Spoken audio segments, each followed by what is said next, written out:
የ2005 ማድረግ ያሉብህ 5 ነገሮች አዳምጠኝ። አንደኛው ከማይጠቅሙ ሰዎች ራቅ። ከማይጠቅሙ ሰዎች ጋር መሆንንና መዋልን አቁም። ለአንተ ክብርና ፍቅር ከሌላቸው ሰዎች ጋር ራቅ።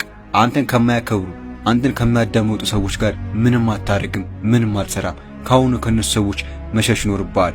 ሁለተኛው ራስን አትዋሸው። ሲጋ ማቆም ትፈልጋለህ። ራስን ማሻልና ነገ ላይ የምትፈልገውን ነገር መጀመር ትፈልጋለህ፣ ነገር ግን ራስን ተዋሸዋለህ። ስለዚህ ራስን መዋሸትን አሁኑን አቁምና አሁኑኑ የምትፈልገውን ነገር ጀምር። 3 ሰው ምን አለኝ አትበል።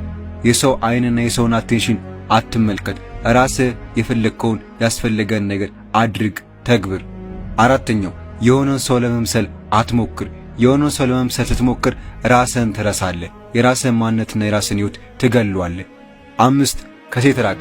ገንዘብ የምታገኝበትን መንገድ እስካላስተካከልከው ድረስ ሴት አጠገብ ድርሽ እንዳትል። በዚህ ከተስማማ ኮሜንት ላይ ሐሳብን አስቀምጥልኝ። ለተጨማሪ ደግሞ ዩቲዩብ ላይ ቪዲዮዎችን መስራት ጀምራለሁ። ግባና ሰብስክራይብ አድርገኝ።